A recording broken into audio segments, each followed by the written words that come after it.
গল্পটি ছিল ভূতের গল্প। সুনীল নাস্তিক ছিল, ভূতে বিশ্বাস করত না। গল্পটা সে এমনভাবে সুন্দরভাবে সাজালো যে জঙ্গলের মধ্যে একটা পথ হারিয়ে ফেলেছে।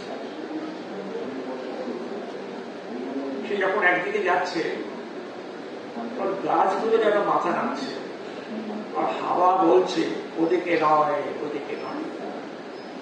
আবার আরেকদিকে পা বাড়াচ্ছে, উনি গাছগুলো মাথা নাড়ছে, আর বাতাসে ফিসফিস শব্দ হচ্ছে ওদিকে নয়, ওদিকে নয়। তৃতীয়বারও একই রকম হলো। যখন সে একেবারে দিক পরিবর্তন করলো তখন গাছগুলো চুপ, কেউ কোনো কথা বলছে। অর্থাৎ কোন এক অশরীরী তাকে ঠিক পথে নির্দেশ দিচ্ছে। এই গল্প লেখার জন্য গল্পকার নয়, একজন কবি হওয়াই দরকার। একজন কবির হাতে এই গল্প, আর গল্প থাকলো না, কবিতা হয়ে উঠল। সুনীল বাংলা সাহিত্যকে কি দিয়েছে তার সমীক্ষা পরে হবে, কিন্তু মানুষ সুনীলকে মানুষ পাবে কোথায়? সুনীল তো তার দেহটি ছেড়েছে, কোন অজানা লোকে চলে গেছে সেটা আমরা জানি না, কিন্তু এই মানুষ সুনীলকে যারা দেখেছেন তারা জানে একটু হয়তো সুবোধ করেছে। আমি বলি একটা মানুষ, সে কবি, সে সাহিত্যিক, সে উপন্যাসিক, এ তো ঠিক আছে, এটা একটা পরিচয়। আর একটা পরিচয় তার, সে কিভাবে জীবন যাপন করে। জীবন যাপনটা যেমনই হোক, তার চেয়ে বড় কথা সে কিরকম ভাবে মানুষকে আপন করে। আপনারা জানেন না, এরকম ম্যাগনেটিক অ্যাট্রাকশন কোন একজন মানুষের থাকতে পারে। আমি দেখেছি অতি সহজে মানুষ তার প্রতি বশীভূত হয়ে, তার বশীভূত হয়ে।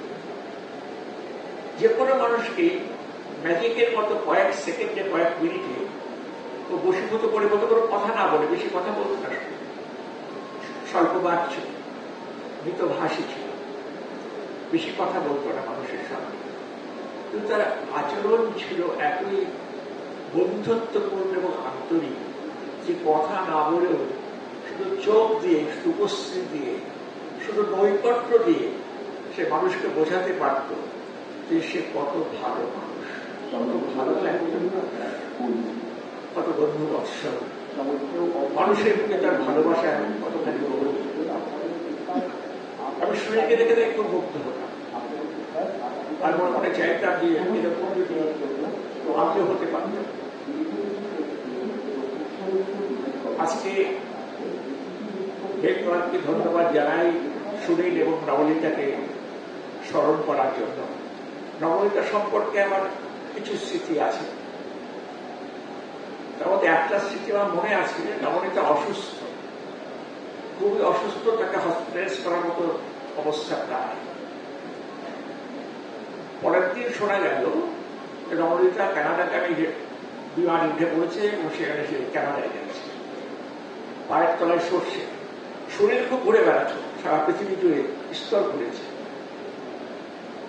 আর নবনীতাও কিন্তু তার চেয়ে কিছু কম নয়, কখন যে কোথায় যাবে, বাস বাহনে, ব্যাগ বাহনে, কখনো কুম্ভ মেলায়, কখনো কোথায়। আশ্চর্য এক ভ্রমণকারী ছিল নবনীতা এবং সুনীল দুজনেই। আজকে এই দুজনকে স্মরণ করা হচ্ছে, আর আমি স্মৃতি মেদুর হয়ে যাচ্ছি। এদের সঙ্গে আমার কত দিন কেটেছে, শরীরকে নিয়ে গেছি বিভিন্ন জায়গায়। একটা দিন কথা মনে আছে, সুনীল আর আমি ঘুমোচ্ছি একটা ঘরে দুর্গাপুরে, এমন নাক ডাকছে যে মনে হচ্ছে বাঘের গর্জন। আমি ঘুমোতে পারছি না, আমি শুনে বলছি সুনীল উঠুন, কি হচ্ছে? আমি ঘুমোতে পারছি না, আমার ঘুম খুব গাঢ়। কি হয়েছে? সুনীল বলে কি হয়েছে, কি হয়েছে? আমি বললাম যে নাক ডাকছে তো ভীষণ। তো সুনীল কি করবে, নাক তো আর সে ইচ্ছে করে ডাকাচ্ছে না, নাক ডাকছে, তার কি করা যায়। আবার সুনীল নাক ডাকতে না, আমি প্রায় সারা রাত জেগে কাটিয়ে দিলাম, কি করবো। তো যাই হোক, এরকম অনেক অভিজ্ঞতা তার সঙ্গে আমার বিদেশে স্বদেশে বিভিন্ন জায়গায় একসঙ্গে ছুটে ছুটে কাটিয়েছি। সাথী জানে যে 68 সালে যখন কলকাতা ভেসে গিয়েছিল, এক গলা জল আমরা ভেঙে ভেঙে, সুইনে গাড়ি খারাপ হয়ে গেছে। সুইন আমাকে বলেছিল অফিস থেকে যাওয়ার সময় যে আমার গাড়ি ডোবে না, আপনি চলুন আমার গাড়িতে আগে পৌঁছে দেওয়ার থাকে। উঠলাম সুইনের গাড়িতে, মাঝপথে সেই গাড়ি ফেসে গেল জলে। ঠেলতে ঠেলতে সেই গাড়ি আমরা একটা গ্যারেজে ঢোকালাম কোনো রকমে। তারপরে আমরা হাঁটতে হাঁটতে জল ভেঙে, আর জল ক্রমশ যখন গড়িয়াহাটের দিকে যাচ্ছি তো জল তো বাড়ছে, প্রায় গলা অব্দি হয়ে গেল আমাদের। তখন সুমিন বললো, আপনি আজকে বাড়ি যেতে পারবেন না, যাদবপুরে বাড়ি, তখন কথা ছিল আমার, আপনি আমার বাড়ি পিছনে। তার বাড়িতে নিয়ে গেল, তার ধুতি বের করলো, সুমিন একটা ধুতি ছিল বোধহয় ওখানে, সে ধুতি বের করে দিল, সে ধুতি পরলাম। তারপরে সে আমি নিরামিষ খাই বলে আলাদা বন্দোবস্ত করে দিল। আর সুনীল বোধহয় সেদিন গোমাংস পেয়েছিল, তাই না সাথী? যাই হোক, সে অনেক কথা মনে পড়ে। আমি গোমাংস কিনতে গিয়ে দেরিটা হয়েছিল, হয়তো পৌঁছে যেতাম আমরা নিউ মার্কেটে, অনেকক্ষণ দেরি হয়েছিল। যাই হোক, আজকে তার স্মরণ সভা, ঠিক স্মরণ সভা বলবো না, তাকে স্মরণ করা হচ্ছে একটি সবাই পর্যন্ত। অনেক কথা মনে পড়ে। সেই বাক্স খুলে বসলে সারা রাত কেটে যাবে, গল্প শেষ হবে না। কাজে এইখানেই থামি যে আমার এই বন্ধুটিকে, আমার দুই বন্ধুকে, আমার সুনীল গঙ্গোপাধ্যায় এবং সাথী গঙ্গোপাধ্যায়কে আমি নতমস্তকে স্মরণ করি।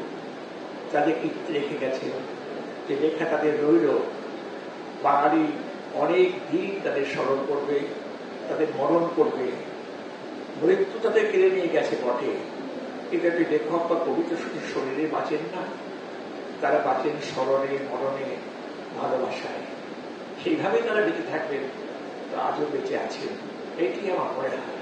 নমস্কার, শুভ সন্ধ্যা, সবাই ভালো থাকবেন। আপনারা দেখছেন আওয়াজ, রোজকারের হক কথা। For more updates about Awaaz, please subscribe our YouTube channel Rajshekhar thali.